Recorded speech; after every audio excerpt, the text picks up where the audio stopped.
여러분, 이 복음은 폭발합니다. 예, 이 복음은 성경의 약속대로 사단의 머리를 폭파시킵니다. 저주를 폭파시킵니다. 포로된 우리의 삶을 폭파시켜줍니다. 눌린 우리의 가슴을 폭파시켜서 중풍병도 치료해줍니다. 양재동 온무리교회 정영달 성도님이 중풍병이 걸려서 청계산 기도 왔어요. 남편이 항상 어깨를 잡고 부축해야만이 올라올 수가 있었어요. 그래서 벤치에 앉아서 제가 성경 말씀을 설명을 했어요. 그러고는 헤어졌어요. 다음날 남편이 부축하고 와야 되는데 두 다리로 걸어오는 거예요. 아이, 정영달 성도님 어떻게 걸어와요? 목사님 어제 나하고 대화했잖아요. 목사님 나하고 대화하는 내용이 나를 치료했어요. 집에 가서 복음이 폭발해서 중풍병이 나서버린 거예요. 여러분, 복음은 폭발합니다. 유한겔리온이에요.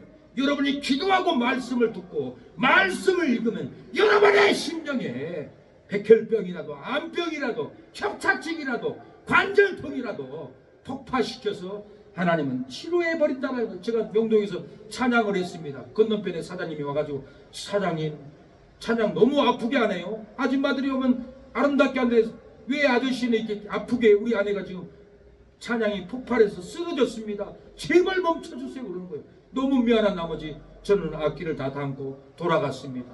폭발해서 쓰러졌다라는 거예요. 안양역에서도 찬양을 하는데 에스케를 탄 남자분이 고래고래 소리를 내요. 찬양이 폭발해서, 목사님 내 창자가 지금 폭발하고 있습니다. 창자가 찢어질 것 같아요. 발이 안 떨어져요. 제발 찬양을 멈춰주세요. 이거 웬일입니까? 복음이 유한겔리온이 폭발한 거예요.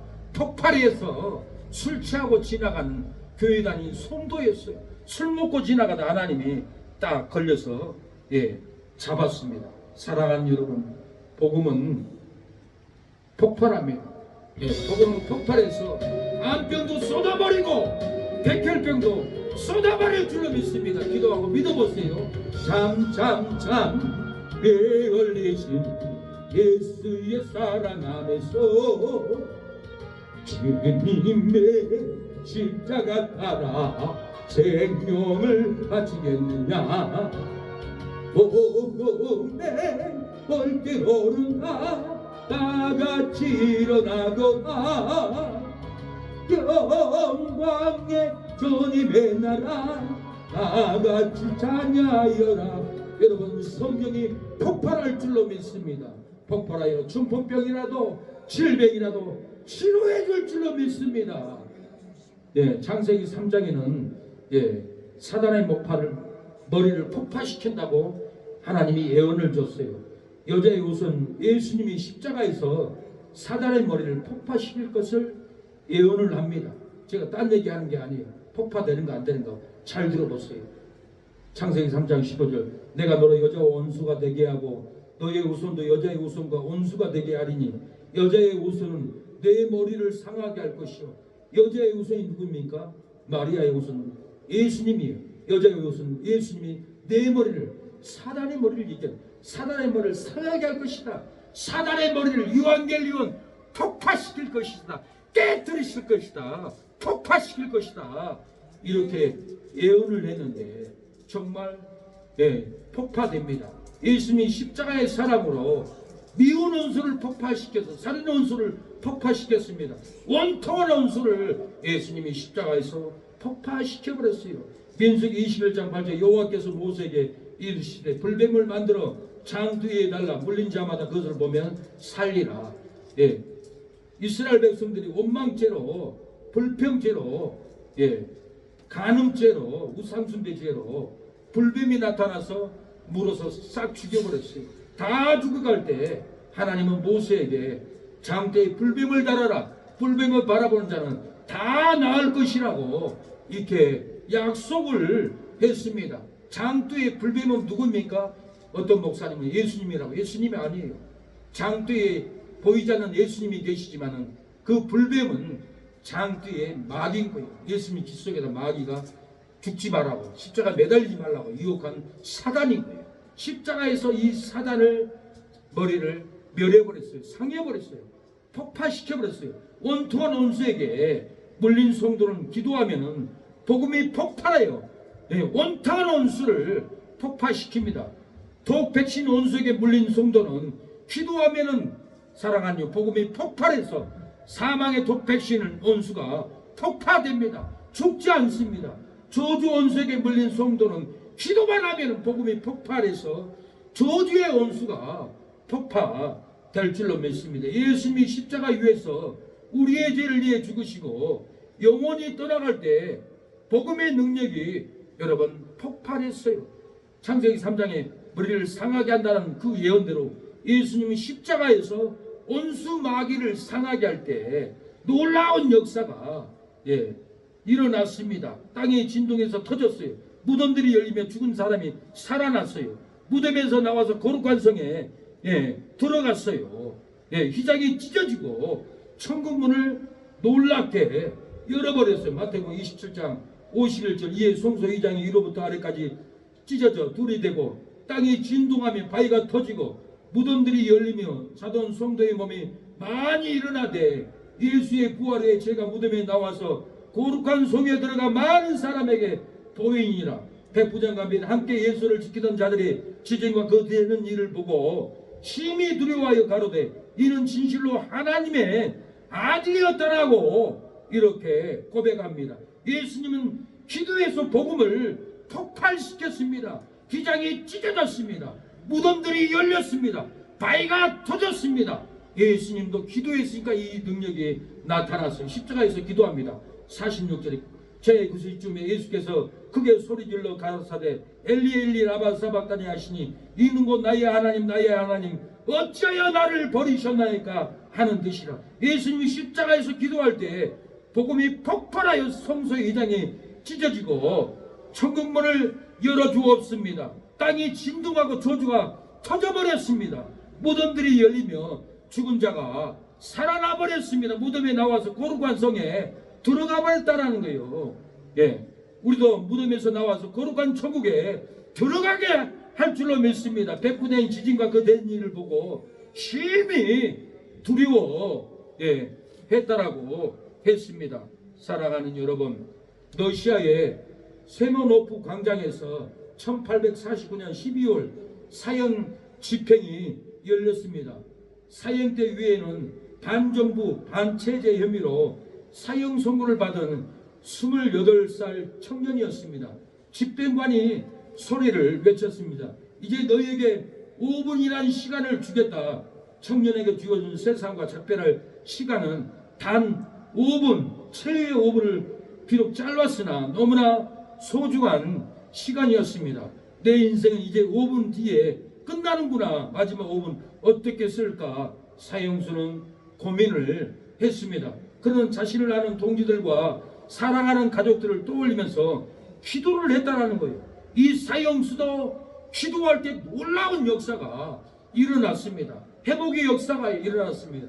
죽음이 떠나가고 사망이 떠나가는 놀라운 역사가 일어났습니다. 사형수는 기도합니다. 사랑하는 나의 가족과 친구들이 나 때문에 너무 많은 눈물을 흘리지 않게 하소서. 나로 인해서 너무 많이 슬퍼하지 않게 하소서. 기도가 끝나자마자 집행관은 2분 남았음을 알렸습니다. 그러나 사형수는 이런 생각이 들었습니다. 나는 왜 이렇게 헛된 시간 속에서 살았을까? 앞으로 내게 소중한 시간이 더 주어진다면 얼마나 좋을까 하는 후회가 들었습니다. 또 집행관은 1분이 남았음을 알렸습니다. 주위를 둘러보면 눈으로 보이는 모든 것들이 소중하기만 했습니다.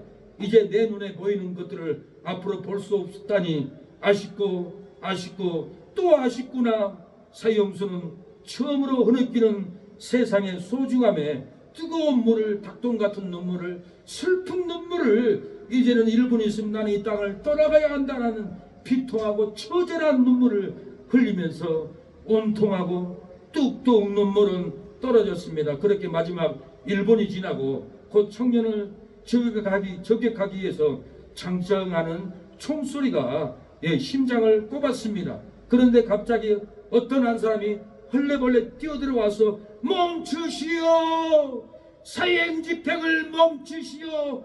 죽이지 마시오! 사형 대신 유배를 보내라는 황제의 전가를 내가 가지고 왔습니다. 제발 총을 멈추세요. 죽이지 마세요. 죽이면 안 됩니다. 하고 땀을 뻘뻘 흘리면서 목청을 외치면서 사형대 앞으로 뛰어옵니다. 청년은 간신히 목숨을 건질 수 있게 됐습니다. 놀랍게도 그 사형수는 비록 러시아 대문호 도스토옙스키였습니다. 941생으로 풀려난 그가 그날 밤에 당당한 어조 동생에게 편지를 썼습니다. 그동안 허송세월을 보냈던 나날을 생각하니 심장이 피를 흘리게 하는구나. 내 인생은 하나님의 선물이고 모든 순간은 영원의 행복일 수 있었던 것을 조금만 더 젊었을 때 알았더라면 내가 이렇게 사형수로 바뀌지 않았을 텐데, 내가 죽다 살아났구나. 내 동생과 나는 다시 태어났단다 하고 눈물을 뚝뚝 흘리면서 자기의 인생을 동생한테 고백하고 자책을 합니다. 이후에 시베리아에서 보낸 4년 수용소 유배 생활은 그의 인생에서 가장 갇힌 인생으로 살았다고 합니다. 혹독한 속에서 무려 5km나 되는 족쇄를 매단 채 걸어다니고 일하고 노역을 하고 피를 흘리면서 발목에는 5km 되는 족쇄에 부딪혀서 피를 흘리면서도 원망하지 않고 미워하지 않고 감사했다고 합니다. 하나님 감사합니다. 내가 사형을 당해야 하는데 나를 살려주다니요. 십자가에서 내가 기도할 때 하나님이 나를 살려주었습니다. 능력이 나타났습니다. 복음이 폭발했습니다. 나도 복음이 폭발하여 죽을 환경에서 살아났으니 이 유배지에서 이 감옥에서 감사합니다. 그리고 새로운 작품을 창작하면서 몰두했습니다. 글쓰기를 허락하지 않았던 유배지 생활이었지만 시간을 낭비할 수 없이 머릿속에다 소설을 쓰기로 했어요. 머리에 소설을 쓰고 다 외워버리기까지 했습니다.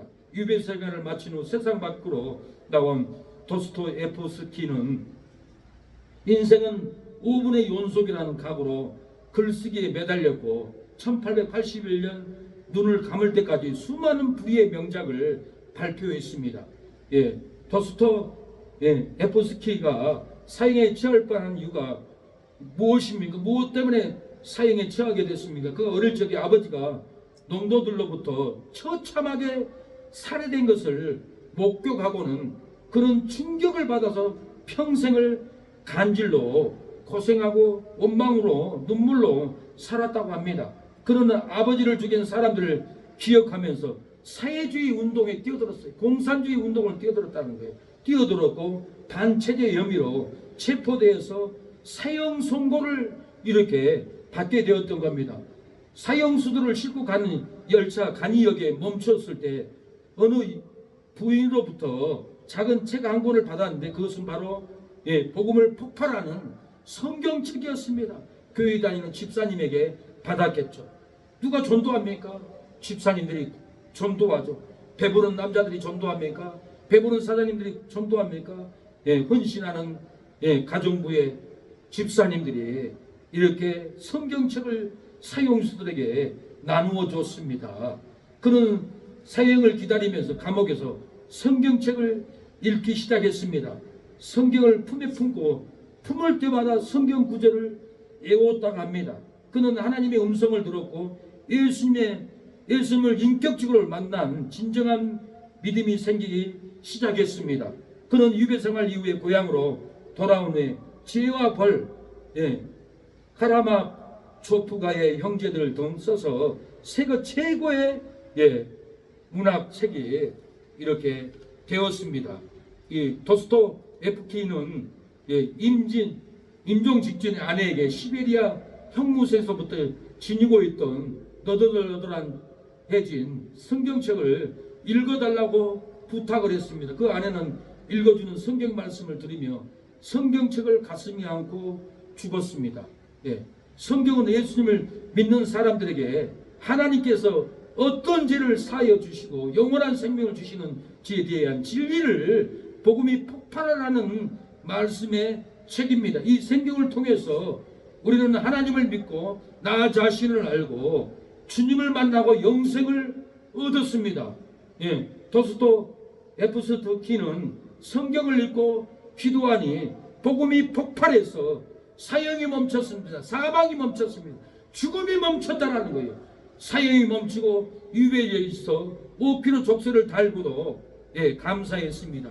사형이 멈추고 죄와 벌과 수많은 불의의 책을 발표했습니다. 죽음이 멈추고 성경책을 품에 품고 영생으로 여러분 들어갔습니다. 예수님은 성경에서 영생을 얻는 줄 알고 성경을 상고하는데 이 성경이 나에 대해서 말한다라고 유대인들에게 가르쳤습니다. 요한복음 5장 39절 너희가 성경에 영생을 얻는 줄 생각하고 성경을 상고하였구나 거니와 이 성경이고 내게 대하여 증거한 것이로다.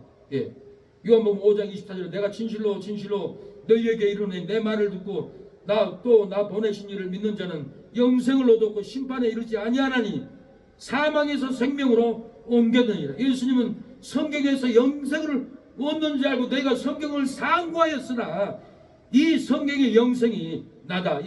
믿고 기도하면 복음이 폭발해서 사랑하는 여러분 사망에서 생명으로 옮깁니다. 믿고 기도하면 복음이 폭발해서 불행에서 행복으로 저주에서 축복으로 슬픔에서 기쁨으로 여러분 옮겨질 줄로 믿습니다. 우리가 믿고 기도로 복음이 폭발해야 됩니다. 이 복음이 폭발하지 않으면 우리는 저주에 끌려갑니다. 목마른 내 영혼 주가 이미 얼었다. 그 귀한 영생